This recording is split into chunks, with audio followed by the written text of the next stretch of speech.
ओम श्री सद्गुरुदेव परमात्मने नमः। श्री रामचंद्राय नमः। अब मैं यहां पर श्री सद्गुरुदेव की सन्निधि में जो कि पढ़ने के लिए मुझे निमित्त बनाया गया है, यह ग्रंथ लिखा है कुमारी कुमुदिनी बेन पंजवाणी ने, और इसके 7 भाग है। इसके दूसरे भाग से भारतीय संस्कृति और देश के लिए निर्देश, इस प्रकरण को जो हमने ही बनाया है उसमें 3 विषय पढ़ूंगा। दुष्काल क्यों, यज्ञोपवीत संस्कार, गायत्री मंत्र, और चौथा भी पढ़ूंगा संध्या उपासना। ये 4 जो विषय है इसमें सम्मिलित करता हूं। पहला, दुष्काल क्यों, इसका उपाय क्या। गुरुदेव से प्रश्न किया, भारत में इतने दुष्काल क्यों होते हैं। श्री गुरुदेव ने कहा, कारण कि यज्ञ बंद हो गए हैं। जो होते हैं उनमें शुद्ध विधि, व्यवहार, आचरण और विचार व भावना नहीं होते हैं। यज्ञ के नाम पर स्वार्थ पूर्ति की जाती है। अनीति और अधर्म की अशुद्धि बढ़ गई है। पर हिताय और पर सुखाय जो किया जावे वही यज्ञ होता है। यज्ञ से शुभ परमाणु और शुभ परमाणुओं से ऋतु चक्र बराबर सुनियोजित रहता है। आवश्यक हो उतनी ही मात्रा में वृष्टि, शीत, गर्मी, वायु आदि हमको प्राप्त होते ही हैं।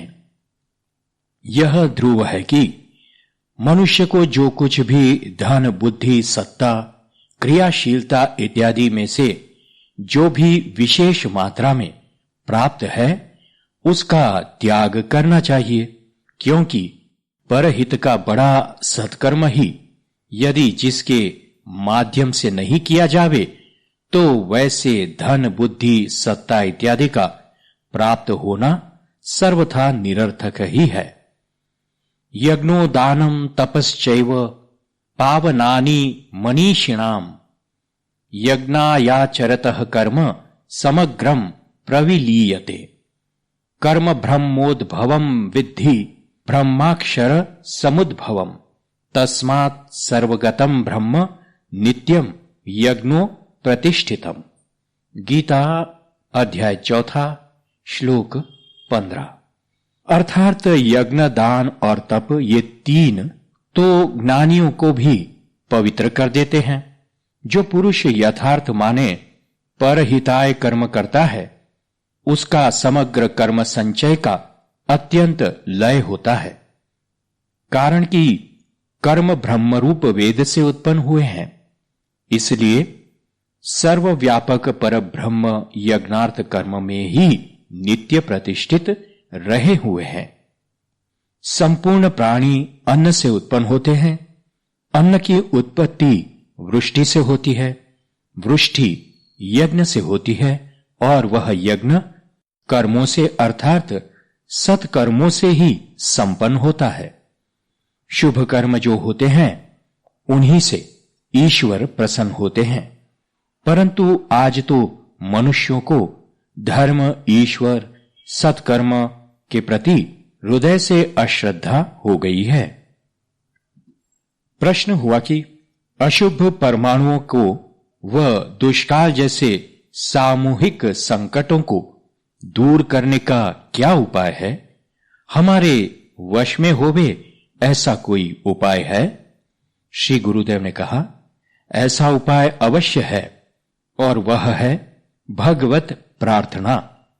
सच्चे हृदय से नित्य प्रति प्रभु प्रार्थना करो। सच्चे हृदय की सच्ची प्रार्थना प्रभु जरूर सुनते ही है। भगवत नाम, रूप, गुण, लीला, धाम, यश आदि को जानो, समझो और हो सके उतना आचरण में डालो। परोपकाराय पुण्याय पापाय परपीडनम। यदि यह सध जावे, जीवन में चरितार्थ हो जावे, तो भगवान हमारे पीछे पीछे फिरे हों। पराये को पीड़ा पहुंचाने के समान कोई पाप नहीं है और पराये को सुख देने के समान कोई पुण्य नहीं है। कर मन कामना जीवों के कल्याण की, वही तेरा लक्ष्य हो अरु रुचि हो जीवन की। धर्म माने नीति।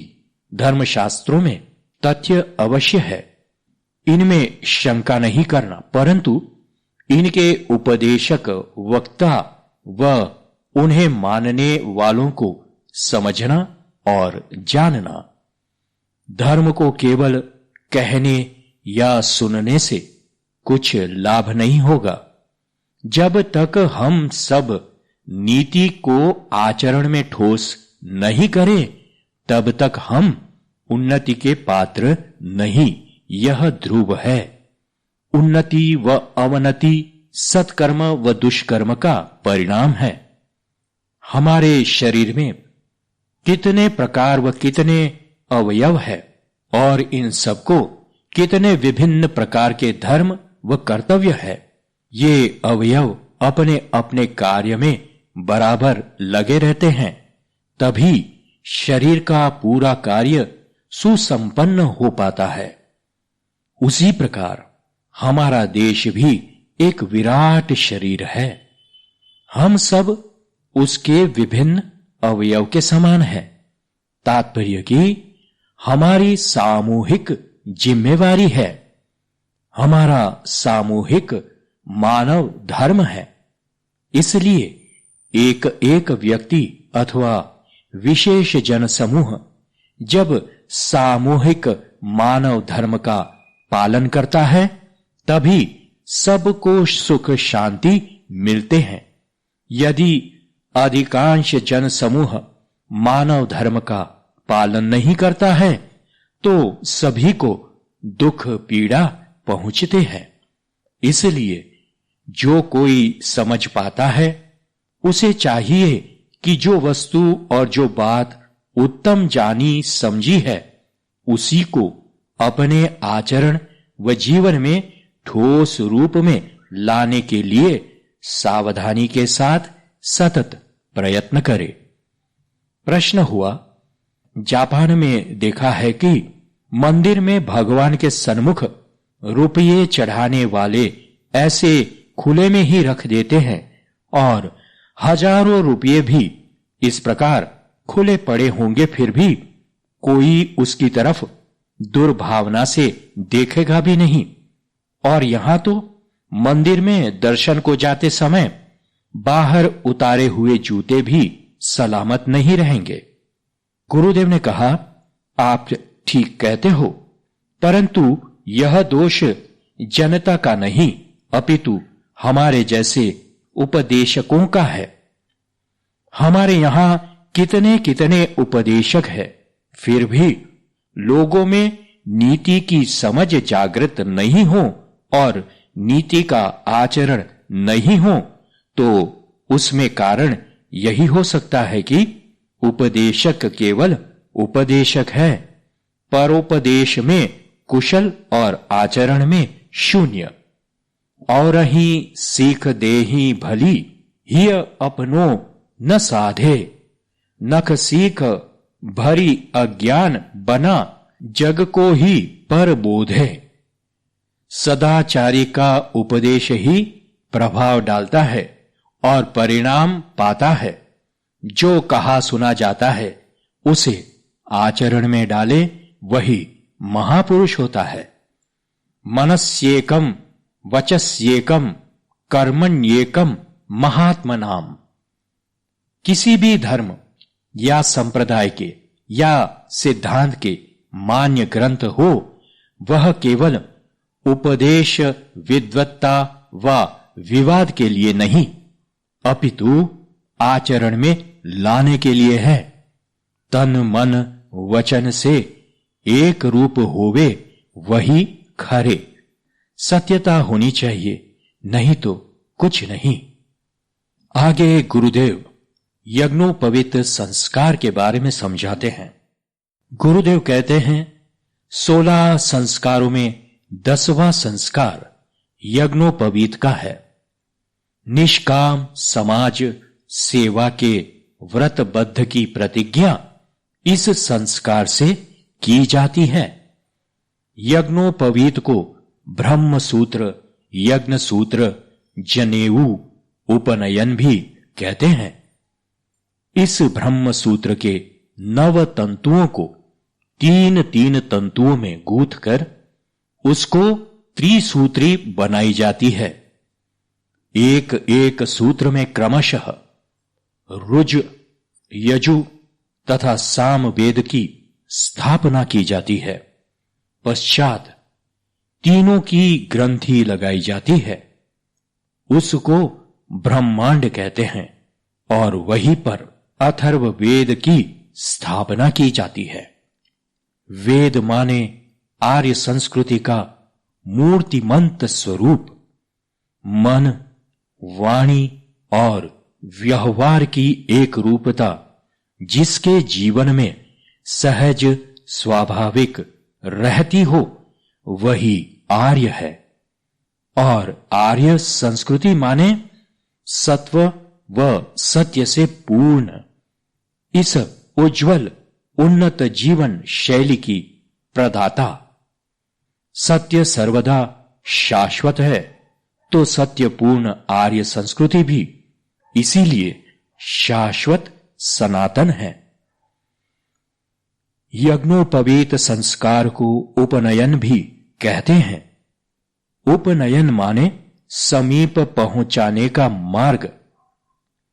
उपनयन संस्कार माने बालक को गुरु के पास ले जाने का कार्य। जिसको यह संस्कार प्राप्त हुआ है उसको उपनीत कहा है।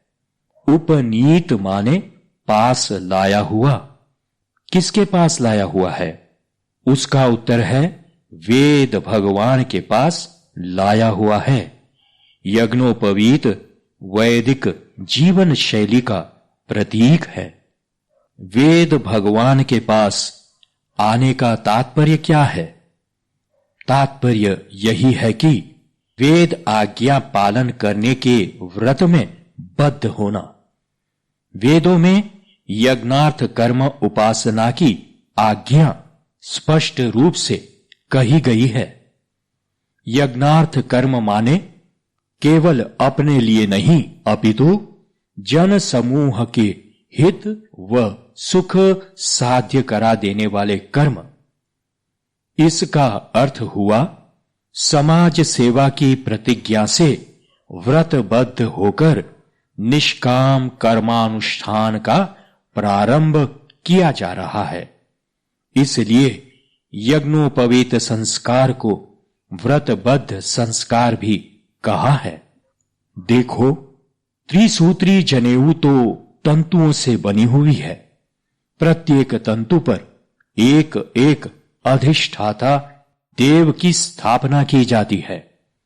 प्रथम तंतु पर ओंकार अर्थात ब्रह्म वेद, द्वितीय पर अग्नि, तृतीय पर अनंतनाग और इसी प्रकार क्रमशः सोम, पितृ, प्रजापति, वसुवायु, यज्ञ सूर्य एवं विश्व देवताओं का आह्वान करके प्रतिष्ठापित किए जाते हैं। इसका अर्थ यह होता है कि यज्ञोपवीत के प्रतीक में इन देवताओं का निवास है। ऐसा जिस शरीर पर यज्ञोपवीत का प्रतीक धारण किया गया है, उस शरीर पर ये देवताएं विराजमान हैं। तो जनेऊ इन देवताओं की स्मृति निरंतर बनाए रखती है कि हे जीव, अब से तू सावधान अर्थात जागृत हो गया है। तूने देवताओं को धारण किया है। इन देवताओं ने परम पिता की इच्छा अनुसार परहित के लिए ही अपना अस्तित्व रखा हुआ है। परम पिता पर ब्रह्म की आज्ञा पालन में अहर्निश लगे हुए ये देवताएं विश्व भर के चर व अचर, जड़ व चेतन मात्र के हित व सुख के लिए ही सतत क्रियाशील रहे हुए हैं, और वह भी 1-2 दिन या 1-2 साल के लिए नहीं, अपितु असंख्य युग युग से आज्ञा पालन में कर्तव्य निष्ठा से अनवरत लगे हुए हैं। परोपकाराय फलन्ति वृक्षाः, परोपकाराय वहन्ति नद्यः, परोपकाराय दुहन्ति गावः, परोपकारार्थ मिदं शरीरम। अर्थात स्वयं नदी जल नहीं पी रही है, स्वयं मेघ अन्न नहीं पा रहा है, स्वयं वृक्ष फल नहीं पाता है, और स्वयं गाय दूध का पान नहीं करती है, फिर भी भगवद आज्ञा अनुसार अनेकानेक युगों से लगाकर आज पर्यंत जल, अन्न, फल व दूध सतत दे रहे हैं। इस तरह तुम्हारा यह मनुष्य शरीर भी परोपकार साध्य करने के उत्तम हेतु से ही तुम्हें दिया गया है। यज्ञोपवीत के द्वारा मनुष्य जीवन का हेतु और गांभीर्य का स्पष्ट दर्शन कराया गया है। केवल वासना पूर्ति के हेतु मनुष्य जीवन व्यतीत कर देना मूर्खता है। यज्ञार्थ कर्म की आज्ञा को मान्य करते हुए वेदोक्त आर्य शैली व आर्य संस्कारों को धारण करते हुए जन समूह के हित व सुख की चिंता और भावना के साथ समाज का एक विशिष्ट अंग आज से तुम इस यज्ञोपवीत को धारण करके हो रहे हो, अर्थात समाज के सुख के लिए समाज के हो रहे हो। यज्ञार्थ कर्म के द्वारा समाज के निकट तुम जा रहे हो। देव ऋण माने यज्ञादि कर्म करना, पितृ ऋण माने माता पिता की सेवा शुश्रूषा करना, श्राद्ध तर्पण आदि करना, संतानों को सुसंस्कारी बनाना। ऋषि ऋण माने वेद और शास्त्रों का अध्ययन करना। इनके उपरांत चौथा ऋण है समाज ऋण। इसके लिए व्रतबद्ध हो रहे हो। आर्य जीवन शैली को अपने में आधान करके वेदादि शास्त्रों की आज्ञा का पालन करने को उद्यत हो रहे हो।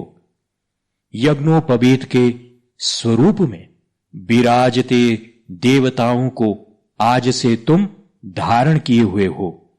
इनसे तुम्हें बल, सहारा और मार्गदर्शन प्राप्त हो गया है। ये देवताएं तुम्हारी रक्षा सतत करेंगे ही, तुम्हें सन्मार्ग की प्रेरणा सतत करेंगे ही, तुम्हें सन्मार्ग की प्रेरणा सतत देंगे ही। तात्पर्य यही कि स्वार्थ, वासना और प्रलोभनों के तीव्र झकोरे तुम्हें उड़ा ले न जावे, इसके लिए उनके ऊपर जनेऊ का नियंत्रण धारण किया गया है। आत्मार्थम जीवलोके अस्मिन् को न जीवति मानवः, परम परोपकारार्थम यो जीवति स जीवति। इस संसार में केवल अपने ही सुख व हित के लिए कौन नहीं जी रहा है। पशु पक्षी या छोटी सी चींटी भी इस प्रकार जीवन पूरा कर रहे हैं, तो अगर मनुष्य भी इसी प्रकार जीवन जिएगा तो पशुत्व से मनुष्य का अंतर ही क्या रह जाएगा। इसलिए जो मनुष्य परोपकार माने परहिताय और पर सुखाय के हेतु ही जिंदा है, वही सत्य में जीवित है। जिस मनुष्य जीवन में परोपकार और परमार्थ नहीं हो, ऐसा जीवन दया पात्र व शोचनीय है। इससे तो पशुओं का जीवन धन्य है, जो कि मृत्यु के बाद भी अपने चमड़े से भी पर कार्य कर जाते हैं। जगत के सोते, चलते बैठते और घूमते फिरते भी जो मनुष्य प्राणी मात्र के सुख व हित की कामना नहीं रखता है, उसका जीवन पशु से भी जघन्य है। यज्ञार्थ कर्म की क्षमता प्राप्त करने के लिए और प्रतिज्ञाओं के साथ प्रतीक धारण किया जाता है। वेद भगवान का प्रतीक धारण किया जाता है। यह है यज्ञोपवीतम परमम पवित्रम। इस प्रकार यज्ञोपवीत से यज्ञार्थ कर्म के अनुष्ठान में व्रतबद्ध होने की प्रतिज्ञा ले रहे हैं। मेखला से व्रतबद्ध हो रहे हो कि समाज के सुख व हित के लिए आज से कमर कस रहा हूं। मेखला कटी में बांधी जाती है, क्योंकि बल का भंडार कटी में रहता है। बड़ा कार्य करने के लिए स्वभावतः मनुष्य को अपनी कमर कसनी पड़ती है। इसको मेखला बंधन संस्कार कहा है। यज्ञोपवीत में मेखला कटी में बांधी जाती है।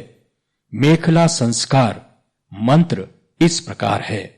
आहुत्तास्यमी हुता ऋषीणामस्यायुधम पूर्वावृतस्य प्राश्नर्ता वीरग्नि भव मेखले अथर्ववेद। अर्थात हे मेखले, तू ही ब्रह्म यज्ञ है, तू ही देव यज्ञ है और तू ही ऋषियों का आयुध है। ओम ऋतस्य रोपत्री तपसा परस्विघ्नति रक्ष सहमाना अशति ही सामा समन्तमामि पर्येहि भद्रे धतिरिस्ते मेखले मारिषाम। मंत्र ब्राह्मण। ओम ऋतस्य रोपत्री तपसा परस्विघ्नति रक्ष सहमाना अशति ही सामा समन्तमामि पर्येहि भद्रे धतिरिस्ते मेखले मां ऋषाम। अर्थात तपस्या के परम धन स्वरूपिणी, स्वत्व की रक्षा करने वाली, शत्रुओं के आक्रमण का सामना करने वाली, अशुभ तत्वों को नष्ट करने वाली, हे कल्याणकारिणी मेखले, मुझे चारों ओर से विशिष्ट करके बल प्रदान कर। मैं तुम्हें धारण करके बलवान व ऐश्वर्यवान होकर सुख पाऊं और निष्काम भाव से समाज सेवा करूं। तुझे धारण करने वाले हम तेरी अवहेलना न करें, तेरा अपमान न करे, तेरा त्याग न करे। हे मेखले, उत्कृष्टता तक मुझे वहन कर ले जाना, त्यागना नहीं। मेखला संस्कार की उत्पत्ति समाज सेवा व्रत को दृढ़ बनाने के लिए पहले पहल हुई है। इस संस्कार के जन्मदाता अथर्वा ऋषि और सूर्य ऋषि है। ऊष्णा ऋषि ने काव्य साहित्य बनाया। मेखला संस्कार से स्त्री पुरुष दोनों को प्रतिज्ञा करनी पड़ती थी। पूर्व काल में कुमारियों का भी मेखला संस्कार होता था। वर्तमान काल में कुमारियों का पाणी ग्रहण करने वाले पति उनकी यज्ञोपवीत धारण करते हैं। स्त्रियां उपनयन संस्कार रहित नहीं है। उनकी उपनयन विधि तो बीच में से ही बंद कर दी गई है। पुरा कल्पे कुमारिणाम मौजी बंधन मिष्यते, यम स्मृति में कहा है। स्त्रियां मेखला धारण करती थी, जो उपनयन का प्रथम व सबसे श्रेष्ठ संस्कार है। मेखला की पद्धति स्त्रियों में अब भी विद्यमान है। करधनी के नाम से प्रचलित है, जो आभूषण के रूप में परिणित हो गया है। चांदी सोने का बन गया है। मारवाड़, मेवाड़ और मालव में सूत्र की मेखला कई स्त्रियां पहनती है। आज तुम समाज के सामने उपस्थित गुरुजनों के सामने उनकी परंपराओं को चालू रखने की भावना से यह त्रिसूत्री यज्ञोपवीत धारण कर रहे हो। इससे आप कहते हैं कि यह समाज सेवा का प्रतीक मैं धारण कर रहा हूं। आप निश्चित हो जाइए, आपने पुष्ट की हुई विचारधारा व जीवन शैली को हम अक्षुण्ण रखेंगे। इसके लिए आवश्यक शिक्षा व अध्ययन हम सुयोग्य आचार्यों से प्राप्त करेंगे। समाज व देश के सुख, शांति और उत्कर्ष में बाधक होने वाले तत्वों का हम सामना करेंगे। यह प्रतिज्ञा दंड धारण करके की जाती है। अनीति, अन्याय, जुल्म इत्यादि का हम सामना करेंगे। हम सत्वपूर्ण, तेजपूर्ण रहेंगे। समाज को भी सत्वपूर्ण रखने में हमारा हिस्सा हम देंगे। जनेऊ संस्कार में प्रथम प्रतिज्ञा कटी वेष्टित होना है। दूसरी प्रतिज्ञा दंड धारण से होती है। द धातु से दंड बना।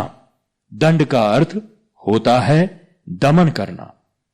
इसका आशय यह है कि जिसे दंड धारण का अधिकार दिया जाता है उसे किसी के अन्यायी व्यवहार का सामना करने का अधिकार प्राप्त हो जाता है। तीसरा संस्कार है कृष्णाजिन संस्कार।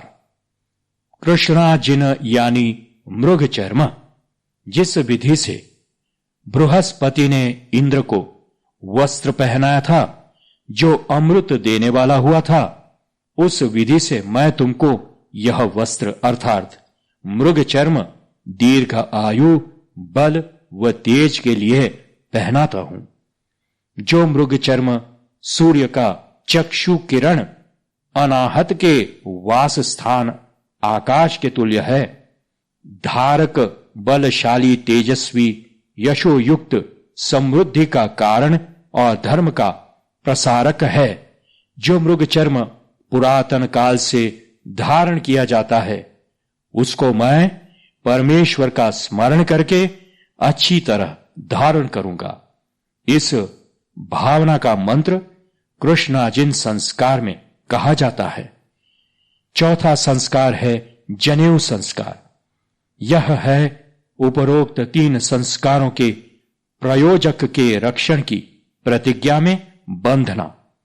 इसको धारण करके प्रतिज्ञाबद्ध हुए हैं कि तीन ऋण अदा करते हुए समाज ऋण अदा करेंगे।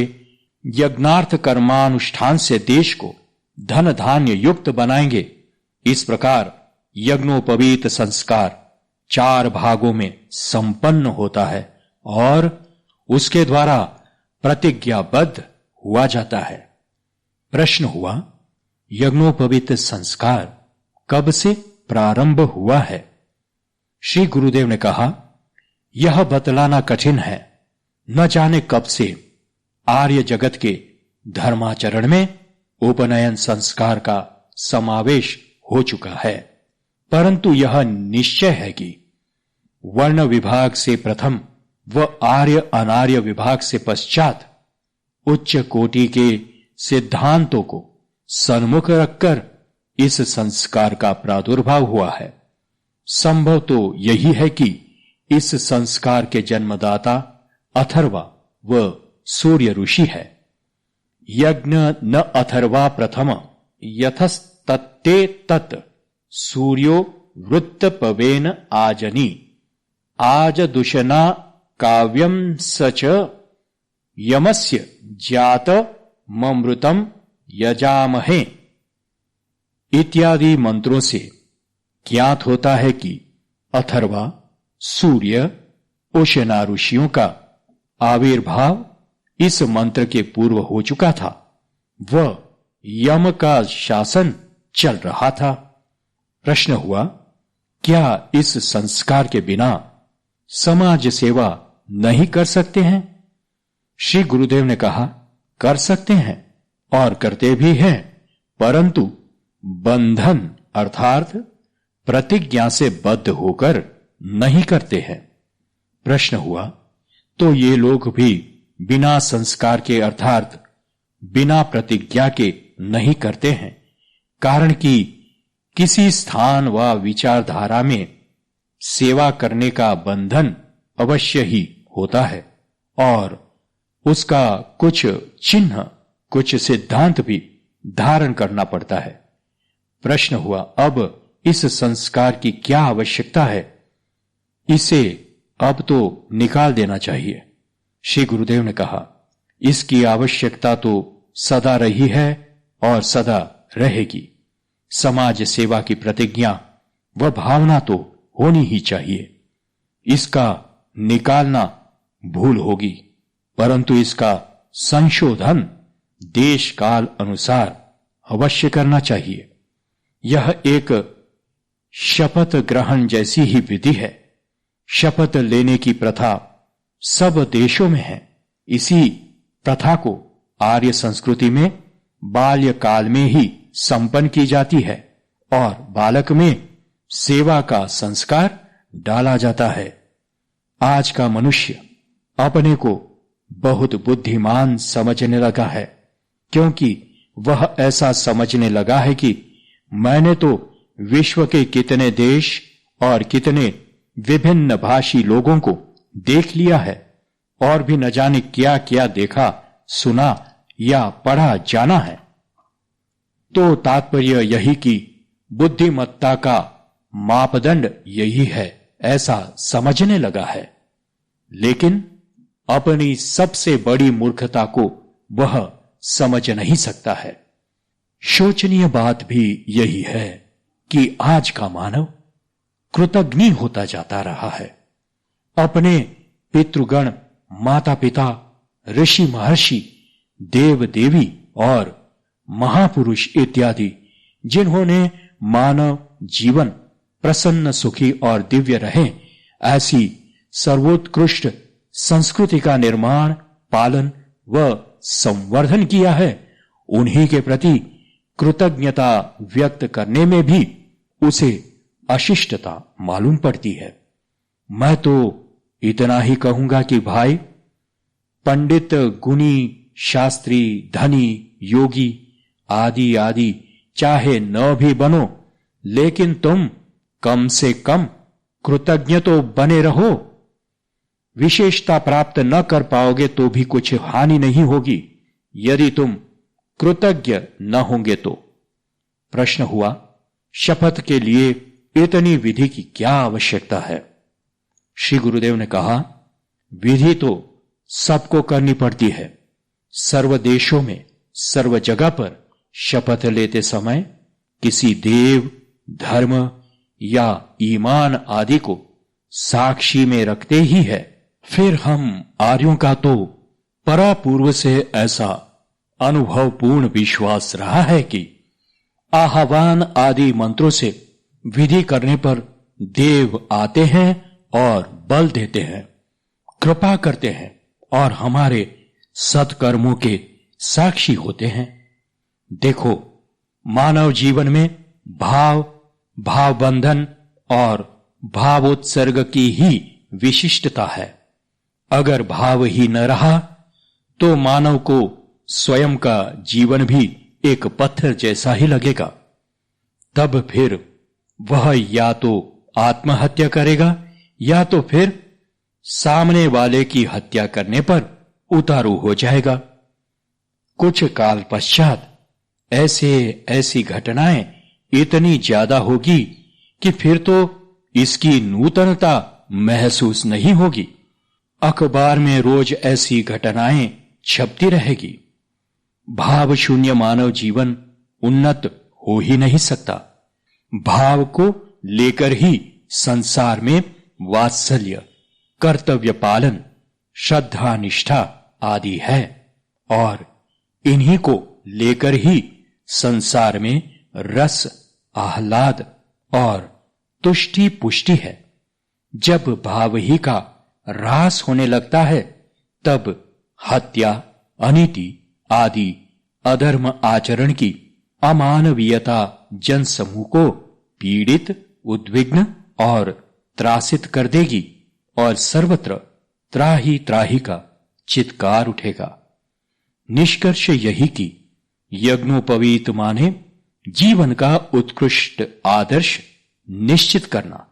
पितृ, ऋषि व देवगणों से इसके लिए प्रेरणा व सहारा प्राप्त करते हुए तेज व सत्यपूर्ण जीवन जीना।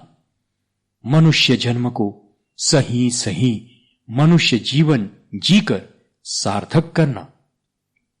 प्रश्न हुआ, समाज के प्रत्येक व्यक्ति को दंड अधिकार रहने से तो समाज में अशांति बढ़ जाने का संभव अधिक रहता है। श्री गुरुदेव ने कहा, समाज माने व्यक्तियों का समूह। इस समूह का शासक अर्थात समाजपति को राजा कहा है। आरंभ में समाज द्वारा समाजपति का वर्ण किया गया था और शासन के लिए उसको मान्य किया गया था, परंतु इसका आशय यह नहीं था कि समाजपति की हर एक आज्ञा का पालन किया जावे। उचित, अनुचित और शुभ अशुभ का विचार करने का अधिकार तो समाज की प्रत्येक व्यक्ति का है ही। कदाचित राजा अर्थात समाजपति अर्थात शासक स्वार्थपरायण होकर अनुचित कार्य करे तो समाज उनका विरोध बराबर कर सकता है। यही कारण है कि दंडाधिकार समाज में सबको है। अन्याय का सामना करना ही चाहिए। दंड इसका चिन्ह है।